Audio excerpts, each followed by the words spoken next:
वृन्दावनेश्वरी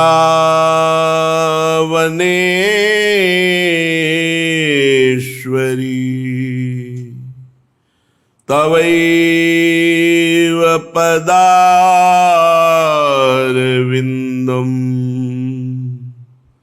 प्रेमामृतैकमकरन्द रसौघपूर्णम्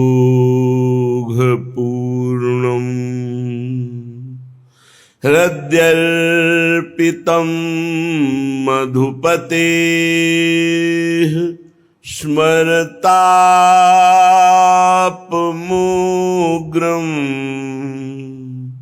निर्वापयत् परमशीतल माश्रयामि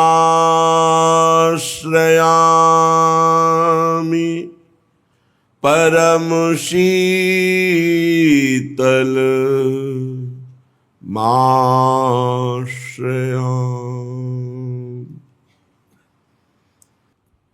चलते हैं श्रीमद् भागवत महापुराण। बहुत सूक्ष्म प्रसंग है अध्यात्म का। करदम जी महाराज भगवान कपिल देव जी के उपदेश से संन्यास मार्ग का आश्रय लेकर अद्भुत कोटि से ब्रह्म में स्थित होकर के विचरण करने लगे। एक दिन देखा बहुत शांत मुद्रा में भगवान कपिल देव जी विराजमान हैं। माता देहूति समीप जाकर के भगवान कपिल देव जी से प्रार्थना की। देहूति जी बोली, भगवान आप हमारे उद्धार के लिए पुत्र रूप में आए हैं, पर मैं जानती हूं आप कौन हैं। बस यही खास बात है, हम जानती हैं आप कौन हैं, ये पता होना चाहिए।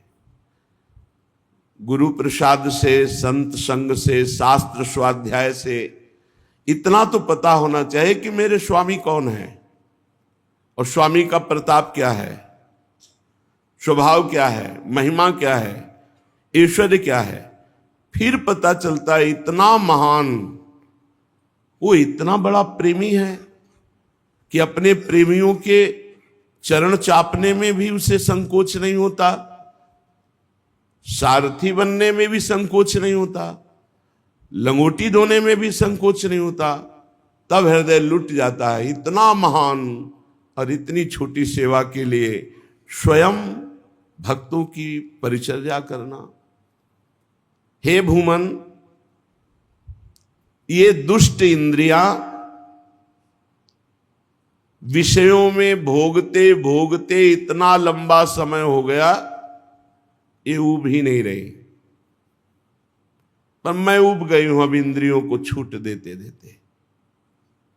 देख लो, भगवान की माताजी बनने का सौभाग्य मिला और महान योगी करदम जी की अर्धांगिनी और महान भगवत स्वरूप मनु जी की पुत्री।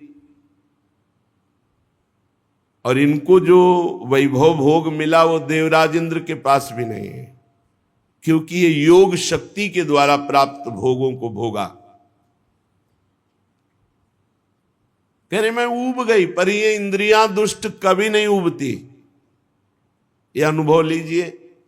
अब मोड़ना होगा इंद्रियों को, जबरदस्ती हटाना होगा।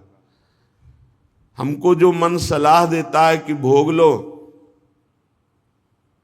तुम्हारे अनुभव में आ जाएगा कि कैसा सुख है, फिर मन हटा लेंगे, फिर इंद्रियां हटा लेंगे। बहुत बेईमान है ये, इसकी ऐसी चाल में मत फंसना। कोई बात नहीं, भगवान तो मिल ही जाएंगे, कृपा सिंधु हैं। अब ये भोग सामने उपस्थित है, भोग लेते हैं। बहुत बुरा फंस जाओगे। विषय चुगा जिन चुगय मन, चुगत कछुक सुख होए, फिर फांसी ऐसी लगे तेषम दुख ना हो। मान लो पक्षियों को दाना दिखाई देता है, जाल नहीं। ऐसे भोगी पुरुष को भोग सुख दिखाई देता है, उसका बंधन नहीं। महापुरुषों को बंधन दिखाई देता है, भोग सुख नहीं। इंद्रियों को चाहे जितना भोग दे दो, पूरे जीवन भर ये कभी तृप्त नहीं हो सकती, ऐसी दुष्ट हैं ये। ज्यों का त्यों वैसे नवीन उत्साह रखती भोग भोगने के लिए। धिक्कार है। किसी का ज्ञान काम नहीं करता, भगवान की ऐसी बलवती माया है। भाई एक बात काम करता है, शास्त्र आज्ञा का कभी भी उल्लंघन जो नहीं करता वो कभी भी माया में नहीं फंसता। शास्त्र संत गुरुदेव की आज्ञा में जो रहता है कभी माया में नहीं फंसता। और जो अपने को ज्ञानी और समर्थ समझकर थोड़ा भी उल्लंघन करेगा, फौरन फंसा लेगी माया। एक शब्द भी गुरुदेव की आज्ञा का उल्लंघन हुआ तो उतना ही माया फंसा लेगी। एक शब्द भी शास्त्र की आज्ञा का उल्लंघन हुआ तो उतना ही फंस जाओगे। जिसको माया मुक्त होना है तो अक्षरशः शास्त्र आज्ञा का पालन करो, नहीं फंस जाओगे। इंद्रियां बड़ी बलवान हैं, प्रमथन स्वभाव की हैं, वैसे ही बलवान उनका नेता मिल गया मन। तो 5 ज्ञानेंद्रियां और मन, ये मनमानी करके जीव को बार बार त्रास दे रहे, बंधन में डाल रहे, बार बार आवागमन के चक्र में डाल देते। होश में उठो। सच्ची कह रहे हैं, अभी आप समझ नहीं पा रहे। बहुत दुष्ट है मन और इंद्रियां। इनके दुलार में फंस करके बहुत नीचा देखना पड़ता है और बहुत नीच गतियों को प्राप्त होना पड़ता है। एक जेलर आए थे, बड़ी जेल के। वो कह रहे थे हमारे जेल में बहुत से ऐसे कैदी जो चिल्ला चिल्ला के रोते हैं कि हमसे मन और इंद्रियों ने ऐसा पाप करा लिया, मैं कभी नहीं करूंगा अगर एक बार मुझे छोड़ दिया जाए। बोले हमारे अधिकार में तो है नहीं कि छोड़ दूं, सजा हो चुकी। तो बोले उनको कैसे समझाऊं जो रो रो के दिन व्यतीत करते हैं। विचार कीजिए, मन और इंद्रियों ने ऐसी गलती करवा। कोई मित्र नहीं, कोई प्यार करने वाला नहीं। अगर तुम्हें लगता है कि विश्व में हमें कोई प्यार करता है तो धोखा। आखिरी में देख लेना शब्द है हमारा, हम रहे ना रहे, शब्द तो अविनाशी है, पकड़ लो। कोई किसी को प्यार नहीं करता। अगर आप ये मानते हैं कि मुझे वो प्यार करता है तो अपनी वासना की पूर्ति के लिए आपको प्यार करता है, नहीं धज्जियां उड़ा देगा तुम्हारी धज्जियां उड़ा देगा। रोगे, पैर पकड़ोगे, फिर भी तुम्हें कोई क्षमा नहीं करेगा। इसलिए भूल से भी मन और इंद्रियों की प्रेरणा से ऐसा कार्य मत कर देना जिससे जिंदगी बर्बाद हो जाए। ये बर्बाद कर देती है जिंदगी इंद्रिया मन। बड़ी मीठी मुस्कान से, मधुरता पूर्वक, पूर्ण समर्पण, ऐसा लगेगा कि भगवान ने हमारी साधना का फल दिया है, ऐसे माया आती है। और फिर चरणों में झुका के, रौंद के, नष्ट करके, रुला के, बर्बाद करके फिर जाते कि देख शास्त्र और गुरु की आज्ञा का उल्लंघन का फल, अब तू पूरे जीवन बर्बाद होकर बैठ, किसी काम का नहीं रह गया, जा रही हूं। ये बात नोट कर लो। अगर तुम्हें जीवन में भगवत प्राप्ति करना तो भजन बने ना बने, माया का स्पर्श मत कर लेना। गुरु आज्ञा, शास्त्र आज्ञा का उल्लंघन नहीं करोगे, पड़े रहोगे तो भगवत प्राप्ति हो जाएगी। हमारी बात सुन लेना। क्यों? भरोसे में हो श्री जी के। ऐसे हो क्या? साधारण नहीं हो तुम, असाधारण हो चुके हो। तुम भगवत संबंध से युक्त हो, तुम्हारा संबंध ब्रह्म संबंध हो चुका है। संबंध से तुम्हें भगवत प्राप्ति हो जाएगी, पर पड़े रहो। इधर उधर मन और इंद्रियों की, हाथ उठा के कहता हूं, मन और इंद्रियों की बात में मत लगना। ये इतनी नीच राक्षसी है, ये ऐसे फंसा देंगे कि आहा भी नहीं बोल पाओगे किसी से, उत्तर भी नहीं दे पाओगे किसी को, ऐसे नीच हैं। तो हे भगवान, मैं ऊब गई हूं, देहूती जी कह रहे हैं। देखिए इंद्रियां कितनी बलवान है, आगे प्रसंग में आएगा। एक गंधर्व गंगा जी में अप्सराओं के साथ विहार कर रहा है। जल के लिए आदमी विविध प्रकार। जमदग्नि जी की अर्धांगिनी रेणुका जी, वो संध्या का जल लेने गई थी। उन्होंने गंधर्व को और अप्सराओं को केली करते देखा, अच्छा लगा। बस वह केली अच्छी लगी, केवल देखने में रुचिकर लगी, कोई पाप वासना नहीं हुई। बहुत महामहिम है, वो भी भगवान की माता जी हैं, भगवद अवतार, उनके गर्भ से प्रकट हो रहे हैं भगवान परशुराम। जमदग्नि जी को विलंब हो गया संध्या के लिए, तब उनको ध्यान आया, वो भागती हुई आई। कहा विलंब कैसे? ग्रीवा झुका दी, ध्यानस्थ हुए, ध्यान में देखा, अरे ब्रह्म ऋषि की अर्धांगिनी और गंधर्वों की केली तुम्हें अच्छी लगी देखने में, और पुत्र बैठे थे, बोले काट दो गला इनका। पुत्रों की हिम्मत नहीं हुई, मां है। भगवान परशुराम जी समाधि से उत्थापन होकर बाह्य दशा को प्राप्त हुए, ऐसा लगा पिताजी याद कर रहे हैं। तुरंत उपस्थित हुए महान पितृभक्त, ग्रीवा झुकाई, पिताश्री, उनका माता का गला उतार दो। एक सेकंड नहीं लगा, भाइयों को मारो, एक सेकंड नहीं लगा, काट दिया। तुम्हारी सेवा से हम बहुत प्रसन्न हुए, वरदान मांगो, मेरी मां और मेरे भाई वैसे ही जीवित हो जाएं जैसे थे, और उनको स्वप्नाभास भी ना हो, उनको स्मृति ही ना रहे कि मैंने काटा है। बहुत प्रसन्न हो, कहा तथास्तु, ऐसा ही हो। हम यहां जो माता देहूती जी भगवान की मां है, कपिल भगवान की, वो जो कह रही हैं उस बात को समझो। ये दुष्ट इंद्रियां कभी भी विषयों से तृप्त नहीं हो सकती। मैं बहुत ऊब गई हूं, ये बात स्वीकार करना होगा। बहुत ही भयावह ये जगत है, बहुत ही दुष्ट स्वभाव का हमारा मन और इंद्रिया है।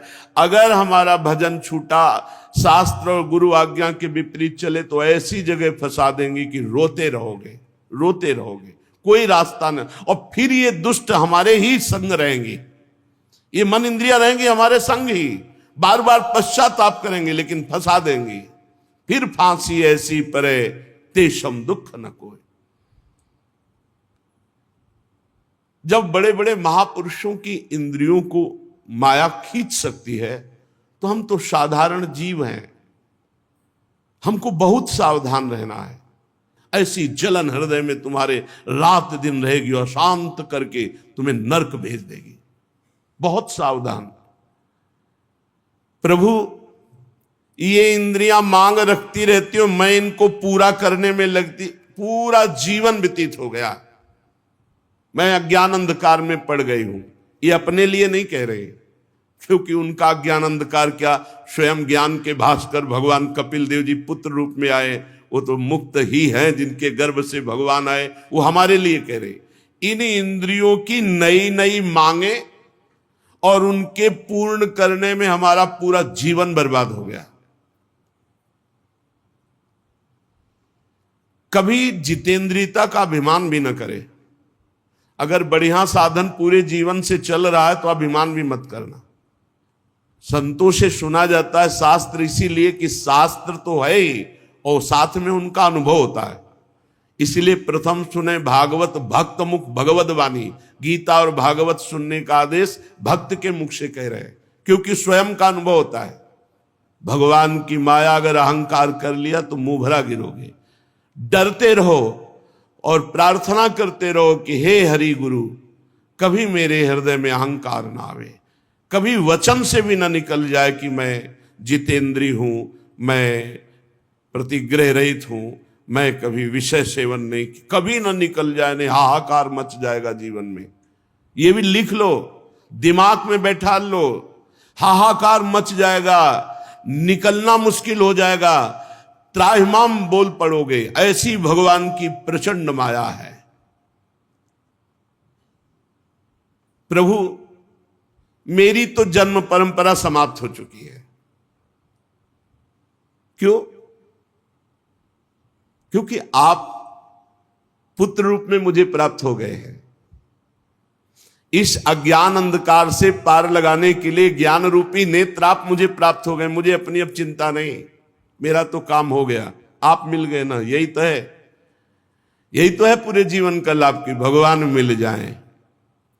तस्य त्वं तमसोऽन्धस्य दुष्पारस्याद्य पारगम सचक्षुर्जन्मनामन्ते लब्धम में तदनुग्रहात्।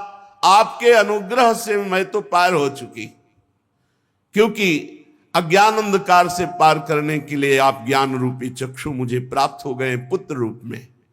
स्वामिन,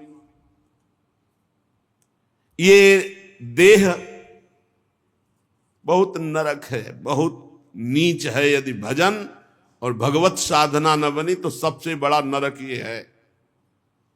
ये कष्ट, वो कष्ट, ये चाह, वो चाह, ये नरक। अगर इससे सत्कर्म बना, परोपकार बना, सदाचरण बने, भगवद आराधना बनी तो धन्य है मानव जीवन। और अगर गंदे आचरण, गंदे विचार और गंदगी शरीर, तो नरक नहीं और क्या है। इसको महान माने हुए हम बैठे हैं। यदि ये भगवत सन्मुख है, भगवद आचरण हो रहे, परहित हो रहा, तो धन्य है। धन्य धन्य धन्य तेई जे इनके उपासी। जो प्रिया प्रीतम के उपासी वही धन्य, जो प्रभु के उपासी वही धन्य मनुष्य जीवन। नहीं तो नरक समझो, नरक। त्राहिमाम शरणागत रक्षक भगवान सबकी बुद्धि को शुद्ध करे, अपनी तरफ आकर्षित करे। नहीं तो प्रचंड माया। मरने जा रहे वृद्ध हैं, फिर भी वासना का अंत नहीं। क्यों? जीवन में भजन नहीं किया। गंदी से गंदी घृणित बातें दिमाग में, घृणित वही आचरण, घृणित वही विषय। प्रभु, ये देह, इसमें जो अहंकार हो गया है कि मैं हूं, बहुत ये दुर्गति कराने वाला है। और ये नष्ट होता केवल भगवान की कृपा से। प्रभु, ये जो अहंकार हो गया है कि देह मैं हूं, मैं पुरुष हूं, मैं स्त्री हूं, ये आपकी माया से हुआ है। और केवल आपसे ही दूर होगा। त्वया, आपके द्वारा। यो ग्रहो हम ममेति ते तस्मिन योजितस्त्वया। ये जो हो गया है कि मैं स्त्री हूं, मैं पुरुष हूं, इस शरीर में मैं भाव हो गया, ये आपकी माया के द्वारा कराया हुआ है। और आपसे ही हटेगा, सिर्फ आपसे हटेगा। मामेव ये प्रपद्यन्ते माया में ताम तरन्ति ते। बहुत आराम से समझना है। हम फंसे हैं, इन्हीं के फंसाए। खुल के बोल रहे हैं। सुन लो प्रभु वृंदावनाधीश्वर, सुनाई दे रहा होगा, माइक से कह रहे हैं आप। इन्हीं के फंसाए फंसे हैं और इन्हीं के छुड़ाए छुड़ेगा। हम चाहे हाथ पैर जितना मार ले। गोस्वामी जी कह रहे, मेरे बनाए ना बनेगी कोटि कल्प लो, आपके बनाए बनेगी पल पाव में। बहुत गुरु है, बहुत गुरु है। इन्हीं को पकड़ो। दूसरे के पास रिंच नहीं है। जिस बोल्ट से बंध गए हो उसकी रिंच ब्रह्मा के पास भी नहीं। रिंच है उन्हीं के पास, खुलोगे उन्हीं से। जिसने बांधा वही छोड़ेगा। किसने बांधा? बोले यो यो अवग्रहो हम ममेति ते तस्मिन योजितस्त्वया त्वमर्हसि। आपने ही अपनी माया से मुझे बांधा और आप ही अपनी भक्ति और कृपा से मुझे छोड़ोगे। माता देवहूति जी कह, बढ़िया बात है। बहुत सुलझ के अगर हम ये सुनेंगे तो बहुत आनंद आ जाएगा। बंधे हम कहां हैं? आपकी माया से। मम माया दुरत्या, आप भी कह रहे हैं। खोलेगा कौन?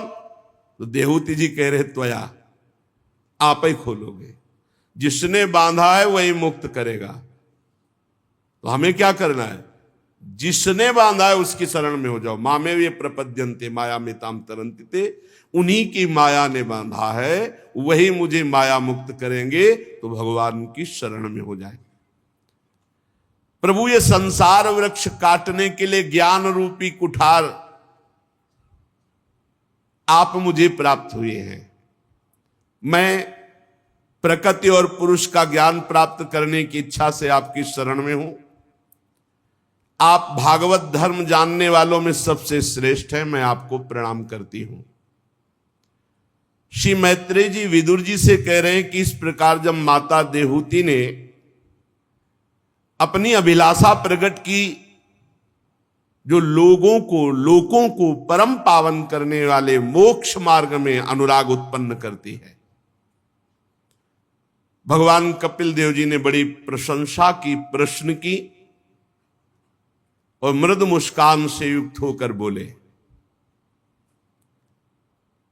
माता जी यह मेरा निश्चय है, चिंता शोक भय दुख विषाद जन्म मृत्यु, इससे मुक्त होने का एकमात्र उपाय अध्यात्म मार्ग है, दूसरा नहीं है। माता जी ये मेरा निश्चित मत है। आनंदित होने के लिए, परम सुखी होने के लिए, चिंता भय शोक जन्म मृत्यु मिटाने के लिए एकमात्र अध्यात्म मार्ग है, अध्यात्म मार्ग। इसी में आत्यंतिक सुख है। आत्यंतिक सुख कहते हैं जहां बिल्कुल दुख नहीं है, जहां ये लौकिक न दुख है न सुख है, अखंड आनंद। हे मां, सब अंगों से संपन्न उस योग का मैंने पहले नारद आदि ऋषियों के सामने वर्णन किया। अब आपने इच्छा प्रकट की है तो मैं आपको सुना रहा हूं। चेतः खलवश्य बंधाय मुक्तये चात्मनो मतम, गुणेषु सक्तं बंधाय रतम वा पुंसि मुक्तये। माता जी, जीव के बंधन का कारण क्या है? मन। और मोक्ष का कारण क्या है? यही मन। बहुत ध्यान देने योग्य बात है। हमारे बंधन और मोक्ष का कारण क्या है? मन। तो दोनों बंधन और मोक्ष का कारण मन है, तो हम कैसे जाने कि कौन सा मन बंधन का कारण है, कौन सा मन मोक्ष का कारण है? तो जो भगवान को भूल करके विषयों का चिंतन करता है वह मन बंधन का कारण है, और जो विषयों से बैरागी होकर भगवान का चिंतन करता है वह मन मोक्ष का कारण है। खुली बात। जिसका मन भगवान का चिंतन करता है वो मुक्त है। जो भगवान से विमुख होकर संसार का चिंतन करता है वो बंधा हुआ मन है। माता जी, अहम ममाभिमानोत्थैः काम लोभादिभिर्मलैः वीतम यदा मनः शुद्ध मदुख मसुखम समम तदा पुरुष आत्मानम केवलम प्रकृते परम निरंतरम स्वयं ज्योतिर मानमखंडितम। माता जी, ये जो मैं और ये मेरा, यही परमात्मा को ढकने वाला है, मैं और मेरा। जब तक ये मैं मेरा अर्पित नहीं होगा प्रभु में, तब तक काम नहीं बनेगा। मैं और मैं मेरेपन में कितने बड़े दोष हैं। बोले काम, क्रोध, लोभ, अहंकार, ईर्ष्या, द्वेष, बहुत दोष ही दोष। किसमें? मैं और मेरे में। मैं स्त्री, मैं पुरुष, मैं विद्वान, मैं धनवान, मैं कुलवान, और ये मेरा, ये मेरा, ये मेरा। जब मन प्रभु में लग जाता है, निरंतर चिंतन, तो ये मैं मेरापन भूलने लगते हैं, विस्मरण होने लगता है। और जहां मैं मेरापन छूटा कि सारे विकार नष्ट हुए और वो स्वयं मुक्तता का अनुभव करने लगता है। वो सुख दुख से छूटकर सम अवस्था को प्राप्त हो जाता है। निरंतरम स्वयं ज्योति रणिमान मखंडितम, तेजो में अपने स्वरूप का अपने आप से उसको अनुभव होता है। अपने आप से अपने किसका? जिसका मन निरंतर भगवान के चिंतन में लगा है। ज्ञान वैराग्य युक्तेन भक्ति युक्तेन चात्मना परिपश्यत्युदासीनम प्रकृतिम च हतौजसम। हे माता जी, जब कोई सत्संग के द्वारा, शास्त्र स्वाध्याय के द्वारा ये ज्ञान प्राप्त करता है कि जो मेरा मन व्यर्थ के भोगों की आकांक्षा करता है, व्यर्थ का चिंतन करता है, इसी को संभालने के लिए तो हमारा मानव जन्म हुआ है। और वो मन को संभालता है, अर्थात वैराग्यवान बनाता है। शास्त्र ज्ञान से वैराग्य, और वैराग्य से फिर ज्ञान। जो ज्ञान अभी हुआ ये ब्रह्मबोध हुआ, या भक्ति युक्तेन चात्मना। दो बातें बताई, या तो शास्त्र ज्ञान प्राप्त हुआ, फिर भोगों से वैराग्य, और फिर स्वरूप बोध, तो मुक्त हो गया, या सीधे तन मन प्राण सर्वस्व भगवान को समर्पित करके और भगवान का भजन करता हुआ। ये दोनों को यही अनुभव होता है कि ये माया शक्तिहीन है। जो भजनानंदी है उसके आगे कोई माया का पावर नहीं। जो बोध संपन्न महापुरुष, वहां माया है ही नहीं। लेकिन हम लोग जो बीच वाले हैं, न ज्यादा ज्ञानी और न ज्यादा ज्ञानी है, इन्हीं को थप्पड़ लग रहे हैं माया के। जैसे अभी एक दिन सत्संग में सुना था कि दो ही सुखी है, या तो एकदम जिसका फेल हो चुका है दिमाग, पागल, और या जो एकदम बोध संपन्न है। वो बीच के जितने सब पिस रहे हैं, थोड़ा ज्ञान, थोड़ा आकर्षण माया का। जो भगवत प्राप्ति के निमित्त भक्ति करता है, भक्ति युक्तेन चात्मना। तो क्या और कारणों के लिए भी भक्ति होती है क्या? हाँ, जैसे माला चलाया जाता है तो एक भजन के लिए भी माला चलाया जाता है, तो एक दूसरे के नाश के लिए भी चलाया जाता है। मारण, मोहन, वशीकरण, उच्चाटन, बहुत तरह की भजन वृत्तियां हैं। हाँ, ऐसी वृत्तियां हैं। भजन का बड़ा प्रभाव है।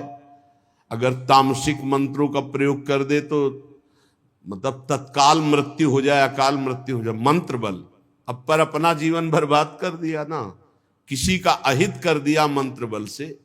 जैसे यज्ञ होती भगवान नारायण की प्रसन्नता के लिए, लेकिन अविचार भी तो यज्ञ का होता है, दूसरों के नाश के लिए। जैसे सुदक्षिण कर रहा था काशी में बैठा हुआ द्वारिकाधीश के लिए। बहुत ऐसे हैं जो भक्ति केवल भगवत प्राप्ति के लिए होती है, उसी का यहां भाव वर्णन कर रहे हैं कि या तो ज्ञान, और ज्ञान से वैराग्य, और वैराग्य से बोध, और या फिर सर्वात्म भाव से भगवान में समर्पित होकर श्री हरि की प्राप्ति के लिए भक्ति। भजन केवल भगवत प्राप्ति के लिए, ना संकट निवृत्ति के लिए, ना अर्थ प्राप्ति के लिए, ना किसी को दुख देने के लिए। ये बड़े बड़े साधकों में चूक हो जाती कि अपने भजन का प्रयोग दूसरे के अनिष्ट करने में कर देते। जैसे हमारे मन के प्रतिकूल आप चले तो जबान से तो नहीं बोले, बहुत संभाल लिए, शरीर से भी आपको पीड़ा नहीं पहुंचाई, लेकिन भजन करते हो मन से सोच, हो गया प्रयोग, हो गया, क्योंकि पावर है, भजन है। वो भजन जाकर के उसे नष्ट करेगा, उसको पीड़ा पहुंचाएगा, उसको बाधा पहुंचा देगा, क्योंकि भजन बल है। क्या भजन बल का प्रयोग जो आपने किया तो उससे वो सुधर जाएगा क्या? उसको दंड भले दे दिया तुमने, लेकिन तुम्हारा पतन हो गया ना। अब आगे भजन में रुचि होगी और भजन का दुरुपयोग किया, इसलिए इस कर्म का फल तुम्हें मिलेगा। भजन का दुरुपयोग किया, इस कर्म का फल तुम्हें मिलेगा। अशांति, बंधन, बहुत संभल कर। इसलिए मन से भी किसी का मंगल न चाहे। प्रभु चाहे कृपा करे, चाहे शासन करे हमारे ऊपर या आपके ऊपर, हमारा अधिकार नहीं, हम दास हैं। हमारा अधिकार आप पर कृपा करना नहीं और दंड देना नहीं, हमारे स्वामी के। हम तो बिके हुए दास हैं। स्वामी चाहे अनुग्रह करे या चाहे निग्रह करे, दंड दे या कृपा करे, स्वामी अपने मंत्र बल से नहीं। इसीलिए आप देखो ब्रजमंडल के जितने सिद्ध महापुरुष मिलेंगे सब बड़े दैन्य मिलेंगे। नीच से नीच पुरुष अपमान कर दे मुस्कुरा के सह जाएंगे। कभी दंड देने की भावना, कभी शासन, कभी चमत्कार। देखो महात्मा को सताया, उसका नाश होगा, ऐसा नहीं होगा। हो सकता है उसका और मंगल होना शुरू हो जाए। यही तो हमारे प्रेमी जनों करत जे अनसहन निंदक तीनों पे अनुग्रह कियो। भक्ति का प्रयोग केवल श्री भगवान के लिए हो, अन्य के लिए ना हो। कई बार ऐसा होता है, कोई घबराहट से कोई संकट की परिस्थिति आती है तो लगता है भगवान जो हमने आज पाठ किया वो आपको समर्पित है। देखो अज्ञान, और अभी तक का समर्पित नहीं था क्या, और इससे वो संकट दूर हो जाए। आप नहीं समझते, ऐसा ना करो। हम आपके हैं, बस इसके ब्याज में सब संकट निवृत्ति होगी, इसी के ब्याज में आपकी व्यवस्था होगी, मूल तो भगवत प्राप्ति होगी। ये बात समझिए आप। हे प्रभु, मन वचन कर्म से परिवार सहित समाज सहित हम आपके हैं, जितना हमें सेवा मिली। अब इस समर्पण के ब्याज से या तो आपका पालन पोषण होगा, संकटों की निवृत्ति होगी और मूल होगी भगवत प्राप्ति। और अगर आप ये छोटे मोटे साधनों को लक्ष्य करके बोलेंगे कि आज चतुरासी जी का पाठ किया, वो आपको समर्पित करते हैं, अमुक कार्य हो जाए, तो कार्य की तुलना के अनुसार जब आपका जप पाठ होगा तो हो तो जाएगा, पर वो भगवत प्राप्ति वाली बात नहीं रह गई। सकामता इसलिए बहुत सावधानी पूर्वक त्याग करनी है। जब हमारे अंदर कोई काम ना आवे तो तत्काल सोचना है कि हमारी जिम्मेवारी तो भगवान की है। योगक्षेमम वहाम्यम, तो मेरा साधन कहाँ हुआ? ये जो साधन है तो प्रभु के लिए, मैं तो बिका हुआ दास हूं, मेरा तो कुछ नहीं, मेरे तो सिर्फ प्रभु है। बढ़िया उत्तम भक्ति जागृत हो जाएगी। पर हमें लगता है कि कहीं ना कहीं हमसे ऐसी चूक होती रहती है।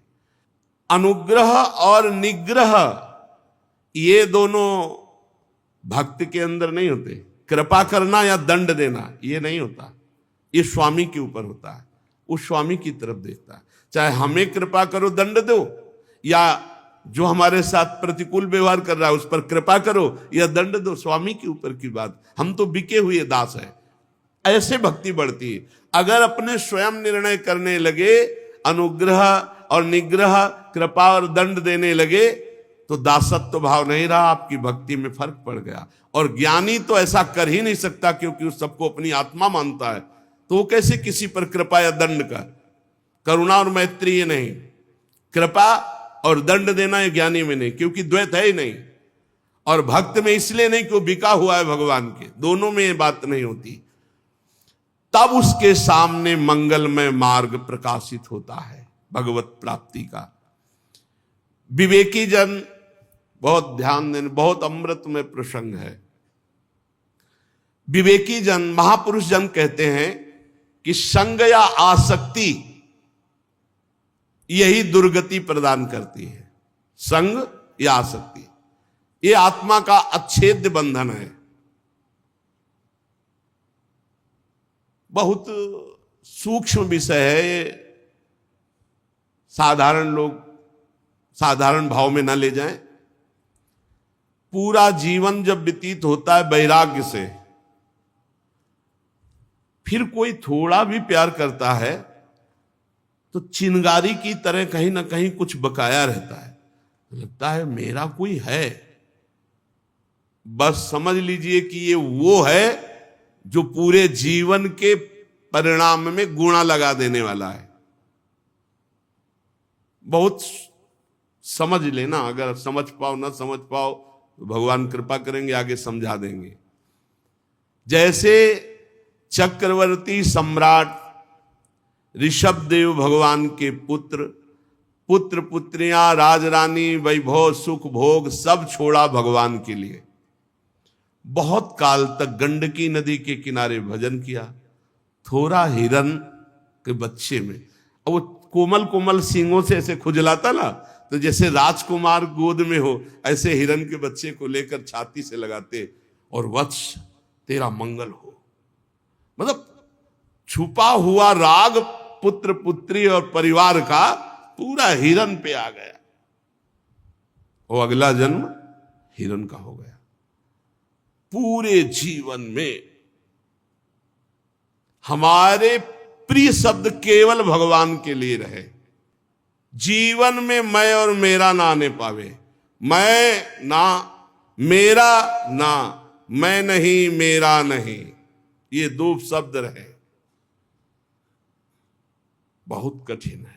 मैं नहीं और मेरा नहीं, ये बस आराम से समझना है, यही हमारा बंधन है। लेकिन यही जब संग या आसक्ति संत महापुरुषों के प्रति हो जाती तो मोक्ष का खुला द्वार हो जाता है। आसक्ति संत महापुरुषों से, मेरे प्राण, मेरे जीवन धन, मेरे सर्वस्व। जैसे एक कामी पुरुष कामिनी में आसक्त, ऐसे गुरुदेव में आसक्त, ऐसे संत में आसक्त।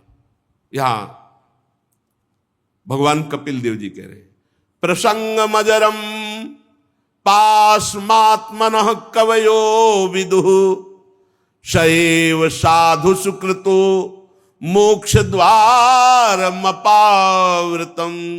ये संग या आसक्ति यही बंधन का कारण है। और यही संग या आसक्ति जब संत महात्मा से हो जाती है तो मोक्ष का खुला हुआ द्वार। लेकिन हमने देखा संत से आसक्ति नहीं होती, संत से अपनी वासना पूर्ति की आसक्ति होती है।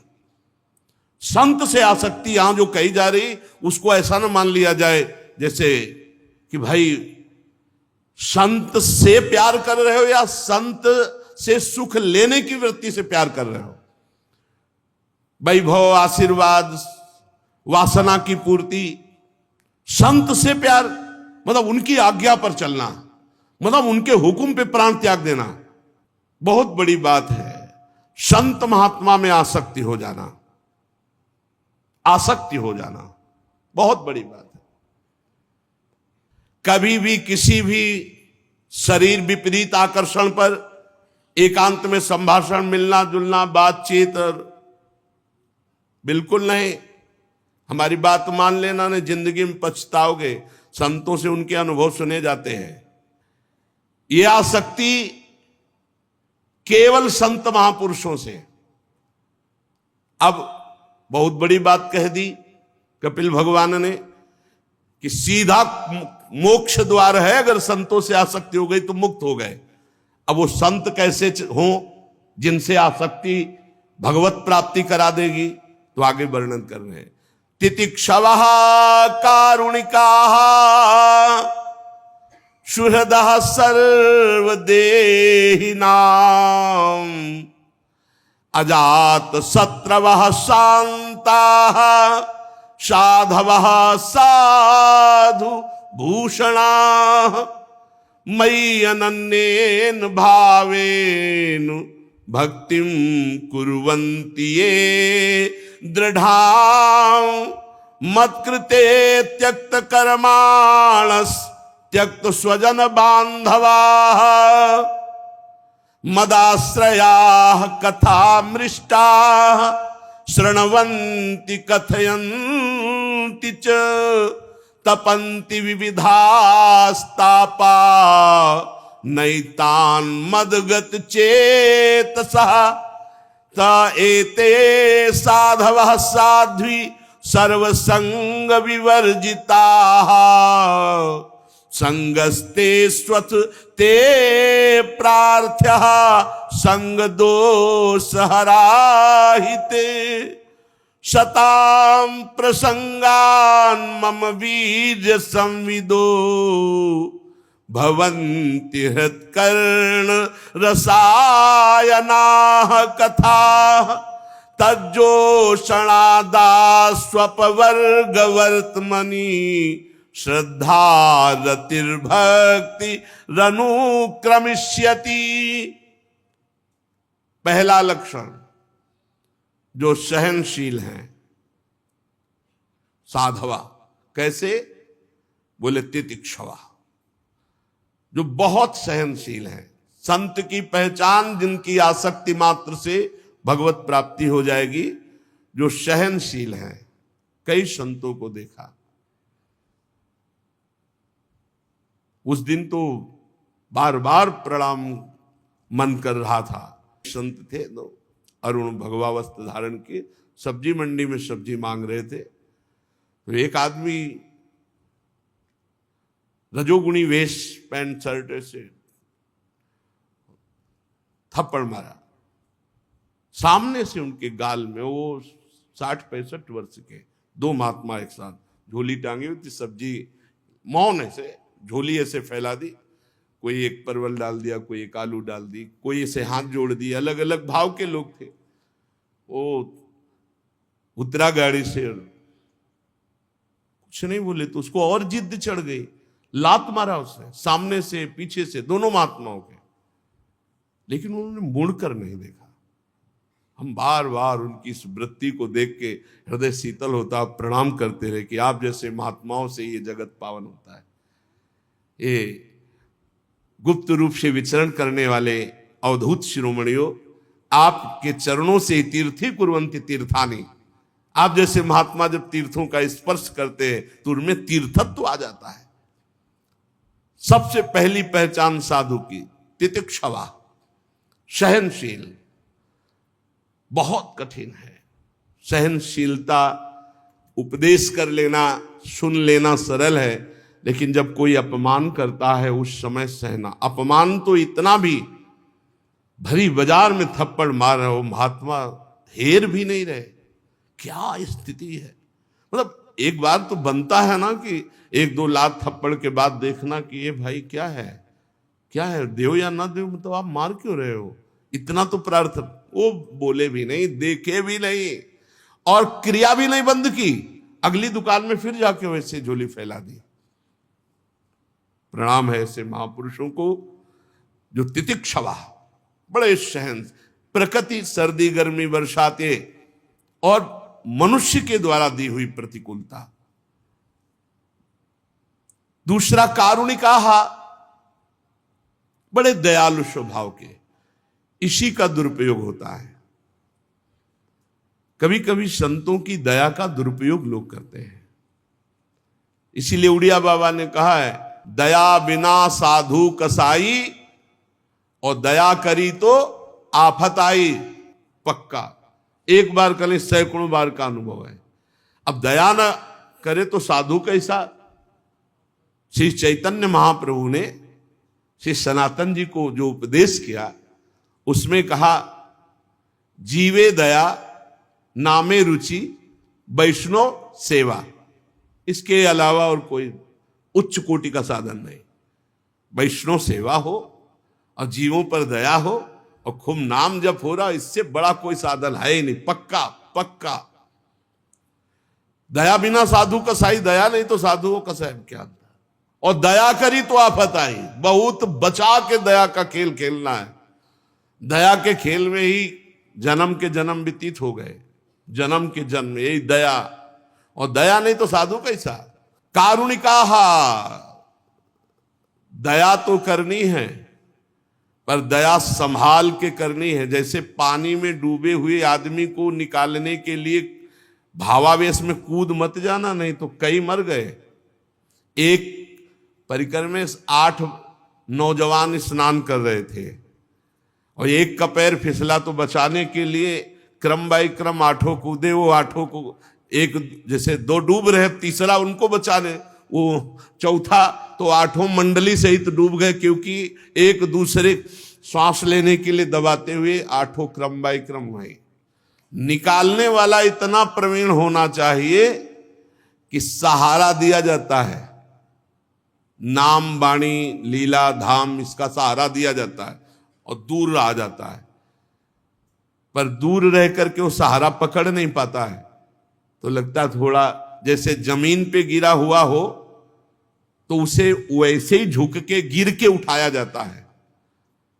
तो गिरने वाला ये ना समझे कि ये गिरा है, नहीं, वो तुम्हारे उठाने के लिए झुका है, लेकिन भ्रम ये हो जाता है कि ये मेरी क्वालिटी का क्योंकि गिरा है, बस वही चूक हो जाती है।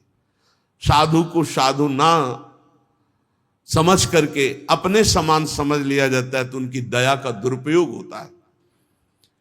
कारुणिकाहा, दया तो करनी पर बहुत संभाल के करनी है। ये जीवन भर ध्यान रखो, तुम्हारी भाव में कभी मृदुता ना आने पावे। भाव में थोड़ी सिकुड़न बनी रहनी चाहिए। जब किसी से बात करो उसको लगना चाहिए ये ज्यादा बात करोगे तो गुस्सा ही आने वाली है, बच जाओगे। हम जो आपको बता रहे, वाणी जी जो कह रही वो सिद्धों की बात कह रही, साधकों की नहीं। साधकों को हंस बोले बहुमान दे में नहीं आना। करुणा तब स्थिति जब भगवान तुम्हारे नेत्रों में सामने दिखाई दे रहे हो, तब हमें लगता, नहीं तो तब तक चुपचाप साधन में लगो, ज्यादा दया वाले मार्ग में ना जाओ, नहीं तो बहुत ही गड़बड़ हो जाता है। बहुत विचित्र दया है। इस दया रूपी फांसी से भी बचो। यद्यपि ये साधु का सद्गुण है, साधु का स्वभाव है, साधक का स्वभाव है दया करना, पर फंसा भी देता है बहुत बचा के। तो कह रहे हैं कि संत जिनसे हमारी आसक्ति मात्र से भगवत प्राप्ति हो जाएगी, वो तितिक्षवा और कारुणिका, दयावान हो। सुहृदा सर्वदेही नाम, उनका किसी से अपना परायापन नहीं होता, सबके प्रति प्यार होता है। पर जो जितना समर्पित होता है वो उसी प्यार को समझ पाता है। जैसे भगवान कह रहे हैं, सब मम प्रिय सब मम उपजाए, सब मेरे प्रिय सब मेरे उपजाए हुए, सब पर मोरी बराबर दया। पर जो भगवान का भजन करते हैं, आश्रित हैं, वही उनकी कृपा और दया को समझ पाते हैं। ऐसे ही भगवान के जो प्रेमी संत जन होते हैं, अहेतुकी दयालु होते हैं, पर जो उनकी आज्ञा का पालन करता है, उनके अनुसार चलता है, वही उनकी कृपा और दया का भाजन बनता है। अजात शत्रवः, भगवत प्रेमी महात्माओं का कोई शत्रु नहीं होता।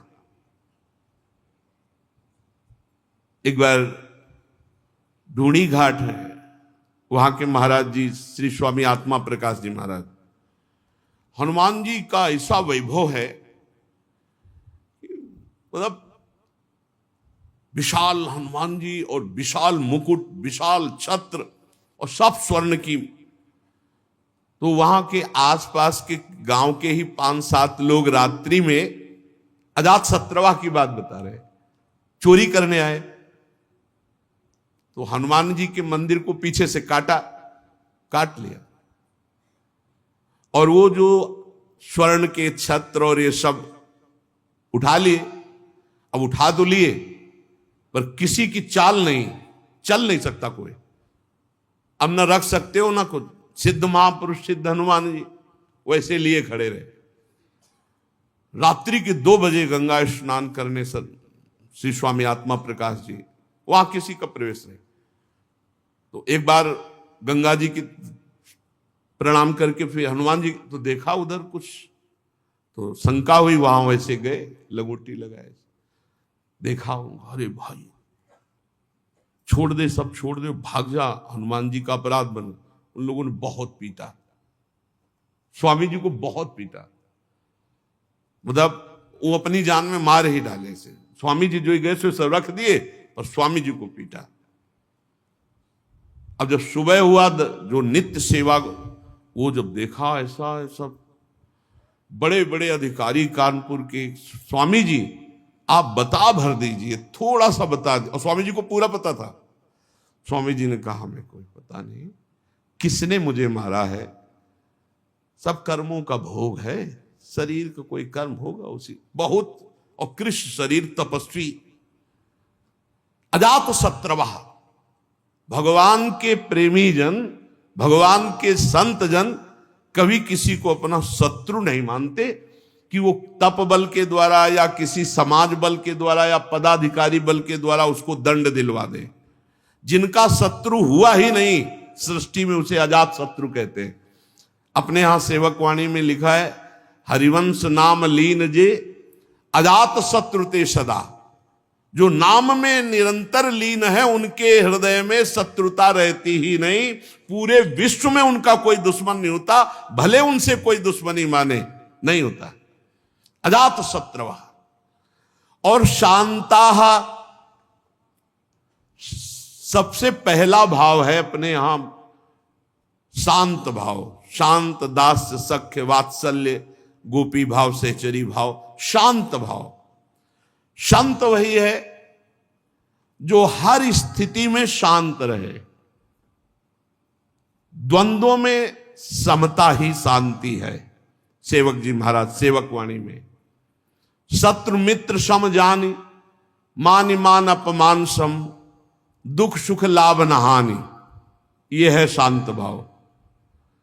शत्रु मित्र में समान भाव, मान अपमान में, निंदा स्तुति में, लाभ हानि में, सुख दुख में शांत। किसी भी स्थिति में अशांति नहीं, शांत किसी भी स्थिति में। बड़ा कठिन बात है, कह तो गए निंदा स्तुति में कुछ नहीं। सामने से जब कोई गाली देता है ना और निंदा करता है ना, फिर हृदय में बिल्कुल कुछ नहीं होना चाहिए। जैसे हमारे सामने कोई दूसरी भाषा में हमें गाली दे तो हमें कुछ नहीं होगा, क्योंकि हम समझते नहीं क्या बोल रहा है। जब हमारी भाषा में हमको गाली दे और हम समझते हुए भी हमारे हृदय में कोई परिवर्तन न हो, कोई क्षोभ न हो, कोई स्थिति न भी, बड़ा कठिन बात है। ये तभी हो सकता है जब भगवान की कृपा प्रसाद से द्वैत भाव मिट गया है, सब में ब्रह्म भाव, भगवत भाव, तभी शांत भाव की स्थिति होती है। तो भगवान के जो प्रेमी संत जन वो शांताः, और कह रहे हैं कि साधवा साधुभूषणाः। साधु का एक स्वभाव होता है जो बहुत सरल होता, छल कपट नहीं होता। पर छल कपटी लोग उनके स्वभाव को कपट ही समझेंगे। उनका सरल स्वभाव, न मन कुटिलाई, कुटिलता नहीं होती, सरल स्वभाव होता है। साधवा साधुभूषणाः, सरल स्वभाव और दूसरों का सम्मान करना, यह संतों में स्वाभाविक स्थिति होती है।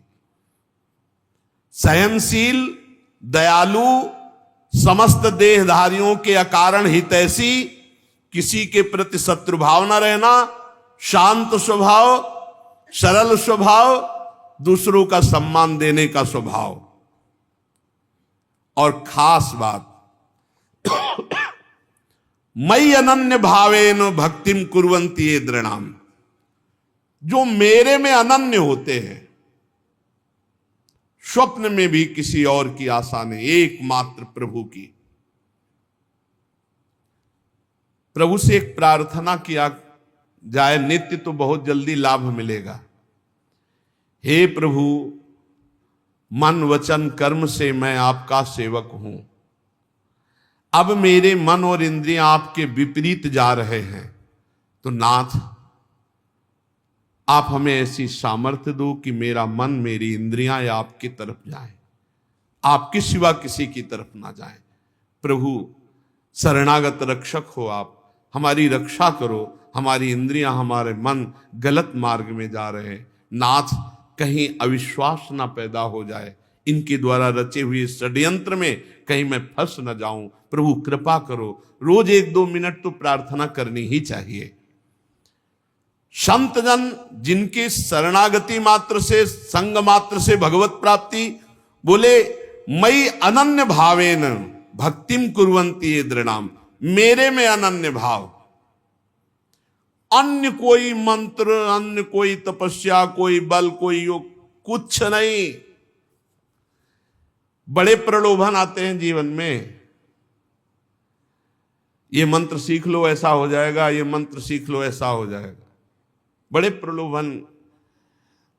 एक अयोध्या से संत भगवान आए हुए थे, बड़े चमत्कारी। अरे महाराज, केवड़ा की तो पूरी समाज को केवड़ा की सुगंध, क्या क्या मतलब चमत्कार उनके। ओ कह रहे थे एक छोटा सा मंत्र हम आपको बता दें, उससे जो चाहो जैसे चाहो ऐसे। तुरंत नहीं, हमें जो गुरु जी ने दिया है बस उसके सिवा नहीं। ये सीधी बात, राधा राधा राधा राधा राधा प्यारी जो मैं आपकी शरण में, इससे बड़ा कोई मार्ग नहीं है। इधर उधर मत फंस जाना कि थोड़ा सा ये जप लेते हैं तो इससे ये लाभ मिलेगा, थोड़ा सा ये जप लेते हैं, ये प्रारंभिक साधक की होती है। लेकिन जहां पहुंचने की बात है वहां मई अनन्येन भावेन रसना कटो जो अनरटो निरखियन फुटो नयन श्रवण फुटो जो अन सुनो श्री राधा जस। राधा राधा कहे और श्री जी का उच्छिष्ट पावे और नाम धाम का आश्रय लेकर पढ़ा रहे, भगवत प्राप्ति हो जाएगी।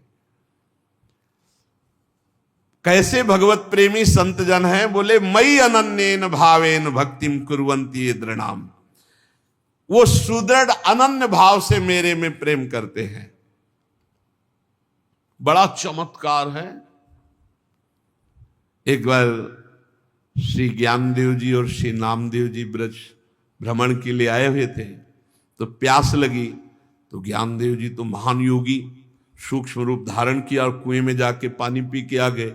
नामदेव जी से कहा कि आप भी, तो उनका अब हमको तो ये सब योग आता नहीं है, विठ्ठल विठ्ठल विठ्ठल। जैसे ही विठ्ठल विठ्ठल कहना शुरू किया, कुआं का पानी उठा और सामने से प्रवाहित हो गया। ऐसे कर तुम अकर तुम अन्यथा कर तुम, भगवान के नाम में अपार सामर्थ्य है। बस अगर अनन्य भाव से प्रेम में डूबना है तो अन्य कोई मंत्र तंत्र अंत्र, कोई अन्य आश्रय, अन्य बल बिल्कुल नहीं, बिल्कुल नहीं। भरोसो एक, आस एक, विश्वास एक, बहुत बढ़िया, बहुत शांति, बहुत जल्दी आनंद प्राप्त हो जाएगा। और मत कृते त्यक्त कर्माणस त्यक्त स्वजन बांधवाहा, बहुत सुंदर बात। मेरे लिए सारे कर्म त्याग, कर्म त्याग का मतलब होता है कर्म समर्पण। कोई एक क्षण भी बिना कर्म किए नहीं रह सकता, तो कर्म त्याग का मतलब कर्म ना करना नहीं है, कर्म को करके भगवान को समर्पित करना, भगवान के लिए कर्म करना। ये तो सर्वाणि कर्माणि मयि सन्न्यस्य मत्पराः, मेरे लिए सर्व कर्म। तो कह रहे मत कृते त्यक्त कर्माणस, मेरे लिए सारे कर्म का त्याग, अर्थात मेरे को समर्पण। और त्यक्त स्वजन बांधवाहा, अपने पारिवारिक जनों से बिल्कुल राग रहित होना। सबकी ममता ताग बटोरी, मम पद मनहि बांध बर डोरी। जो अपने सगे संबंधी, रिश्ते नाते, परिवार मेरे लिए त्याग कर देते हैं, पक्की बात। ये संत संग से पता नहीं चलता, धीरे धीरे ऊंचाई बढ़ जाती है।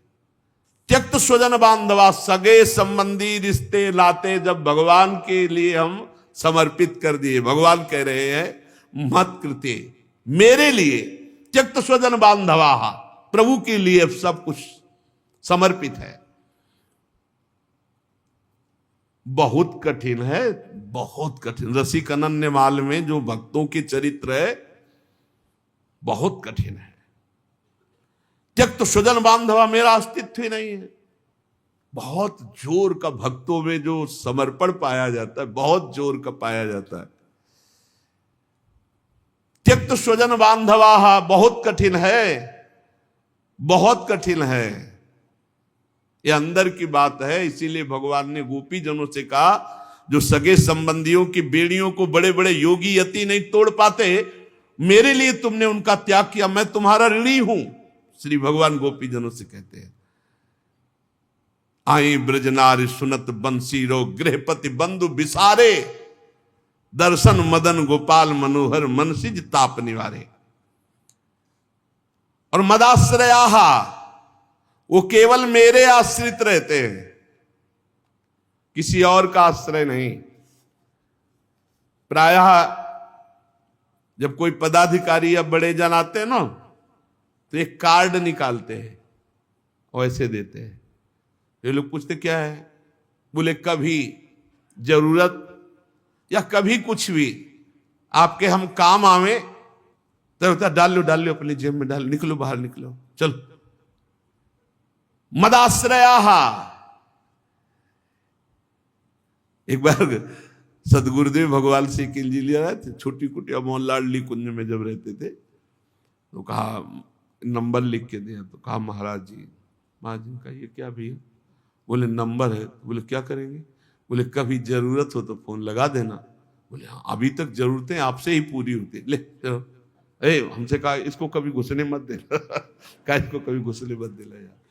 मदाश्रया, भगवदाश्रित, अन्य आश्रय नहीं। ये उन संतों के जिनके संग मात्र से भगवत प्राप्ति हो जाएगी। मदाश्रया। और फिर आगे कथामृष्टाहा, आहा, मेरी पवित्र मीठी कथाओं को, अमृतमयी कथाओं को सुनते तो कथा अमृतम तत्जीवन, हृदय में ऐसी मिठास की और सुनता रहूं भगवत चर्चा। कथामृष्टा श्रणवंती, और फिर कथयंती च, भगवान की चर्चा करने में एक विशेष जोश आवेश होना चाहिए। चर्चा करते जा रहे हैं तो चर्चा करते, ऐसे देखिए संतजन कि जब चर्चा करना शुरू हो गए तो न समय का ध्यान है न स्थान का ध्यान है। महाराज जी अच्छा, तो फिर आगे फिर शुरू हो गए, 3-4 बार प्रार्थना करने। अच्छा, नहीं तो भगवत आवेश, भगवत चर्चा व्यसन, भगवत चर्चा का व्यसन। कथामृष्टा श्रणवंती कथयंती च, मेरी कथा श्रवण में और कथन में उनका बड़ा अनुराग होता है संत जनों का। और तपंती विविधास्तापा नैतान मदगत चेतसा, विविध प्रकार के ताप वो मेरे लिए सहते हैं। सर्दी, गर्मी, भूख, प्यास, मान अपमान, निंदा, स्तुति, सब मेरे लिए वो सहते हैं। एक संत भगवान को देखा, वो केवल एक बोरा लिए रहते थे ऐसे, और यहां से ऐसे कांच लगाए गमछा पहने रहते थे। बिल्कुल ऐसा लगता था कोई कबाड़ मिलने वाले हैं, बोला रखते ही बोरा इसी थे। और बड़े उच्च कोटि के संत। कई दिन उन पर जब नजर हुई तो उनकी जो वृत्ति देखी तो लगा कि वृत्ति तो भगवदाकार है। तो एक दिन ये जो बर्फ फैक्ट्री के सामने बट वृक्ष है, उसके आगे वो ऐसे फुटपाथ में बैठे थे। तो रात्रि में जब भिक्षा मांग कर पाके लौटते थे, तब कहीं कोई न कोई महापुरुष मिलते थे। बैठ गए उनके नजदीक, तो बोरा उठाया चल दिया। हमको सुनो सुनो महाराज, थोड़ी देर तो बैठ लो, आप जैसे गुरुजनों और संत जनों की कृपा से ही अपने लोग चल पाएंगे। वो आप उठाए बोरा चल दिए महाराज। फिर आगे बढ़े उनके, फिर वो एकांत में जब देखा तो क्या है, कुछ नहीं, बस आपके पास बैठना है। बैठ गए। तुमका ऐसी स्थिति आपको कहां से प्राप्त हुई? तो उनका श्रीमद् भगवद गीता जी से। आप भिक्षा, बोले अयाचक वृत्ति जो मिल जाए। बोरा में क्या लिए? कुछ नहीं ऐसे टांगे। तो कहे ये क्यों टांगे हो? बोले ये सब रक्षा के लिए है। उनको बोरा क्या रक्षा करता है? बोले लोगों के दिमाग में तो आता है ना कि पागल है, ये तो कबाड़ बटोरता है। एक दिन उनको देखा और पड़े सोच ही सोच, बड़ा कष्ट। जो ही नजदीक गए तो उन्होंने रोक दिया। हम काम कोई औषधि बिल्कुल नहीं। और दूसरे दिन वहां से अंतर ध्यान गायब हो गए। बड़े सहनशील और केवल भगवद आश्रित कई ऐसे महात्माओं के दर्शन हुए। एक महात्मा को देखा, गोरे दाऊ जी हैं, उनके सामने वो लौटते रहते थे, सबकी दंडवत वैसे लौटते रहते। रात्रि के जब आए तो वर्षा हो रही थी, पेड़ के नीचे भीगे ऐसे खड़े, बस ओठ चल रहे थे। महाराज जी उस समय मदन टेर में रहते, उनका आप कुटिया चलेंगे, वहां थोड़ा कुछ भोग रखा है, आप ले लीजिए। आ गए, उनसे पूछा आपको ऐसी स्थिति कैसे प्राप्त हुई। ये बहुत अंदर जिज्ञासा रहती थी कि हमारा ऐसा अनुमान है कि आपका निरंतर नाम चलता है, आप देह भाव से अतीत, सर्दी और वर्षा हो रही है और आप ऐसे पेड़ के नीचे खड़े रहते हैं, आप किसी, तो आपको ऐसी स्थिति। तो उनका एक नाम बताया, उनका इस नाम के निरंतर जपने से मुझे ऐसी स्थिति। तो उनका आप सबको प्रणाम करते हैं, थक नहीं जाते। बोले नहीं, जिसको प्यार करता हूँ भगवान सब में दिखाई देते, तो मुझे हर दंडवत में और बल मिलता है, और बल मिलता है। बड़े सुंदर सुंदर वृंदावन धाम है ना, एक से एक दिव्य संतों के दर्शन होते हैं। जब भगवान मिलाते हैं वैसे ही भगवान आपके पास से निकल जाएंगे, आप जानोगे नहीं कौन किस कोटि का है, महापुरुष है। भक्त मेरे संसार के तरह तरह के ताप कष्ट मेरे लिए सहते हैं, मेरे लिए सहते हैं। साध्वी ताएते साधवा साध्वी सर्व संग विवर्जिता। ऐसे ऐसे मेरे जो भक्त हैं सर्व संग परित्यागी, वो महापुरुष होते हैं। तुम्हें ऐसे ही संतों के संग करने का भाव रखना चाहिए, क्योंकि उनके संग से सब दोषों का नाश हो जाता है। कभी कभी ऐसा होता है कि तुम्हारे किसी महान दोष को नष्ट करने के लिए वो दोष की लीला करते हैं, लावे खाया जाए, ये खाया जाए, और इतना आपको उस बात से घृणा हो जाएगी, वो ऐसे ढंग से अपनी वस्तु देते हैं कि समझ में नहीं आता है। बोले ऐसे ऐसे सर्वसंग परित्यागी महापुरुष होते हैं जो आसक्ति से उत्पन्न होने वाले सारे दोषों का ही हरण कर लेते हैं। सत्पुरुषों के समागम में सताम प्रसंगान मम वीर संविदो भवंति हृत कर्ण रसायना कथा। जहां मेरे भक्तजन होते वहां स्वाभाविक होता ही रहता है भगवत चर्चा। मेरे पराक्रमों का यथार्थ ज्ञान कराने वाली, हृदय और कान को प्रिय लगने वाली मेरी चर्चाएं होती रहती हैं। भगवान चर्चा में बड़ी सामर्थ्य है। रत्नावती जी और कोई साधन नहीं की, केवल दासी चरण चापते हुए जब भगवत चर्चा करने लगी, उसी के प्रभाव से श्री नाभाजी ने भक्त भूप रत्नावती कहा है। भक्तों की राजा रत्नावती, केवल लीला श्रवण मात्र से इतनी ऊंची महान भक्ति। जो मेरी लीला कथाओं को सुनते रहते हैं उन्हें मोक्ष मार्ग में श्रद्धा, मेरे में प्रेम और मेरी भक्ति का उनके हृदय में विकास। जो मेरी सृष्टि आदि लीलाओं का चिंतन करने से लौकिक पारलौकिक सुखों में वैराग्य हो जाता है।